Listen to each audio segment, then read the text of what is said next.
সত্তরের দশকের বলিউড পর্দা জুড়ে তখন রাজত্ব অভিনেত্রী মুমতাজের।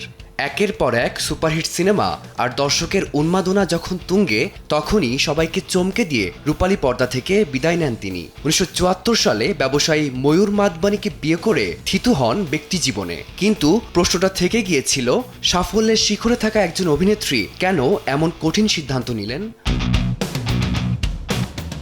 সম্প্রতি এক সাক্ষাৎকারে দীর্ঘ কয়েক দশকে সে রহস্যের জট খুললেন মুমতাজ নিজেই।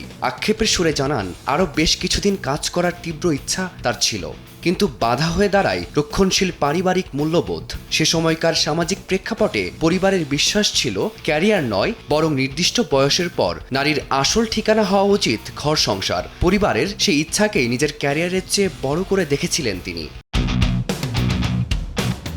মুমতাজের শৈশব কৈশোর কেটেছে কঠোর পারিবারিক অনুশাসনে, এমনকি বিয়ের সময়ও সেই পারিবারিক প্রথাকে সম্মান জানিয়ে অনেক সিনেমার সাইনিং মানি পর্যন্ত ফেরত দিয়েছিলেন তিনি। তার হবু স্বামী ময়ূর মাদবানি অবশ্য তখন উদারতার পরিচয় দিয়েছিলেন। মুমতাজের হাতে থাকা কাজগুলো শেষ করার জন্য তিনি দীর্ঘ 2 বছর অপেক্ষা করেছিলেন।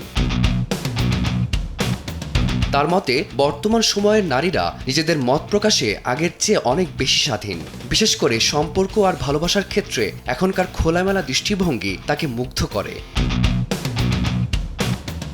ভিন্ন ধর্মাবলম্বী ময়ূর মাদবানিকে বিয়ে করা নিয়েও ছিল সে সময়ে নানা গুঞ্জন। তবে মুমতাজ স্পষ্টভাবে জানিয়ে দিলেন, ধর্ম কখনোই তাদের সম্পর্কের দেয়াল হতে পারেনি। তার বিশ্বাস, দিন শেষে মানুষের আত্মিক টান আর পারস্পরিক শ্রদ্ধাই বড় কথা, সামাজিক তকমা নয়।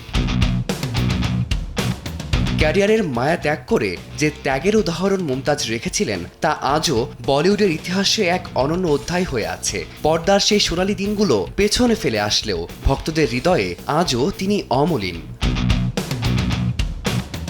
ফারদিন মাঝহার, সময় সংবাদ।